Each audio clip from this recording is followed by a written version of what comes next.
troisième guerre mondiale arrive, les Blancs ne peuvent pas laisser la RDC. Ils ne pourront pas laisser.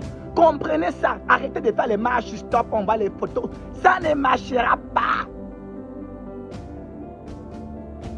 Vous comportez comme un bon colonisé, un bon esclave, avec des frontières, des hymnes nationales.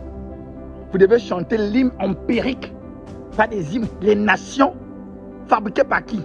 Hein? Après, vous étonnez pourquoi on exploite vos minerais. Mais parce que, je vous ai déjà dit, les indépendances, c'était l'officialisation des territoires occidentaux en Afrique. Chaque indépendance, parce que la guerre mondiale, la première et deuxième guerre mondiale, était une dispute des territoires du bassin du Congo. Comprenez ça?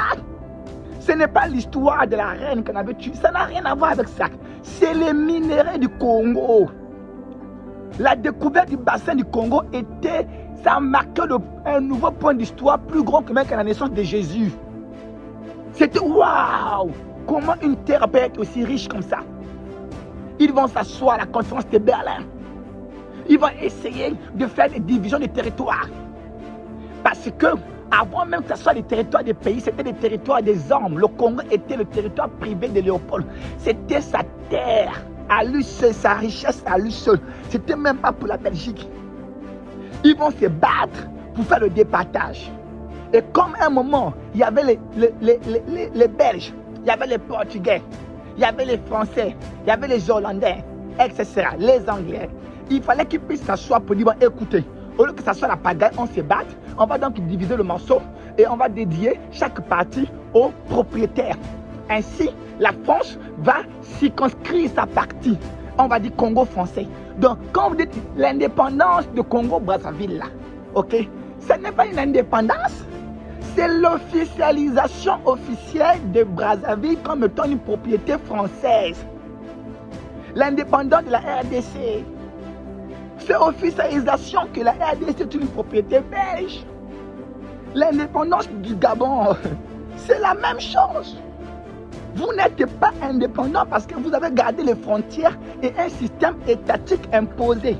C'est normal qu'ils puissent exploiter les minéraux. C'est normal qu'ils puissent tuer des gens à Goma. Vous n'avez pas de pays. Pour revenir sur le pays, faites-moi tomber les frontières. Voilà pourquoi quand la RDC est agressée, les autres pays africains n'arrivent pas à intervenir. Pourquoi la RDC va se battre sur la Goma? Pourquoi les autres armées n'envoient pas des militaires sur le terrain? Vous voyez, la RDC souffre, ils n'ont même pas des armes. C'est un pays qui a été mis dans la zone rouge. Ils n'avaient même pas le droit d'avoir certains armes pour se défendre. Parce qu'ils n'ont pas intérêt que ce pays puisse se défendre. Donc je vous ai dit que la troisième guerre mondiale arrive. Les Blancs ne peuvent pas laisser la RDC. Ils ne pourront pas laisser. Comprenez ça. Arrêtez de faire les marches, stop, on va les photos. Ça ne marchera pas. Ils ont fait la guerre mondiale à cause de ce pays. Est-ce que vous comprenez? Ils ont fait la guerre mondiale à cause de ce pays.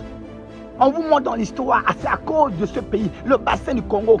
C'est le territoire le plus riche de la planète Terre. C'est le jardin d'Éden, c'est le paradis, la gâchette de l'Afrique. Voilà pourquoi même le commerce triangulaire, à la traite négrière, c'est vers le bassin du Congo, vers la RDC, qu'ils avaient fait asseoir la force de l'esclavagiste. Et même quand le génie africain Kimbangouné, il est né en RDC, parce que là où la souffrance sera bonne, la grâce aussi abonde.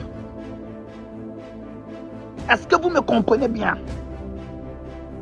L'unité des Africains, la fin des États africains, c'est le commencement de la délivrance de l'homme noir. Parce que gouvernement, c'est gouverner en mensonge. Et le gouvernement avec la démocratie, la République et démocratie, c'est quelle connerie ça? République et démocratie, c'est quoi ça? Tes ancêtres les démocrates? Hein? La République est démocratique. Ah! Enlevez ça, enlevez ça. Enlevez, enlevez. Voici un vrai président. Je viens de Thomas Sankara. Tu sais qu'elle dit, va me changer les noms République et démocratique. Enlève-moi ça. C'est quoi ces conneries? Tu es Moulouba. Les Moulouba sont des gens fiers. Qu'est-ce que tu as finalement? Je te comprends même pas. Hein? Un Moulouba qui est devenu fainéant comme ça, c'est quoi ça? Depuis qu'on dompte un Moulouba, depuis qu'on dompte les Congolos, où est la conscience? C'est quoi ça? Souviens-toi de Congo. T'es un Moulouba. Réveille-toi. Hein? C'est comme Lumumba. Même si tu es rentré par des voies de corruption, maintenant, réveille-toi. Redresse la barque, tu sais qu'elle dit. Sinon, on va te destituer. Hein? Tu ne veux pas, attention, il y a une arme qui sera pointée derrière toi. Tu vas partir. Réveille-toi. Je te dis, nous, on ne blague plus. Hein? On ne blague plus. Tu comprends ça bien? Sinon, tu ne verras pas ce qui va t'arriver d'ici là. Réveille-toi. Porte ton manteau d'Amoulouba. Réveille-toi du pouvoir de tes ancêtres. Et nous serons avec toi. Et déclenche-moi cette guerre, la vraie guerre. La guerre, ce n'est pas le Rwanda. La guerre, c'est l'État colonial. Fais-moi des réformes à l'intérieur de ton État. Tu aurais dû écouter Nemanda Ntsemi. Hein? Tu aurais dû écouter Nemanda Ntsemi quand il parlait. Vous devez écouter Nemanda Ntsemi.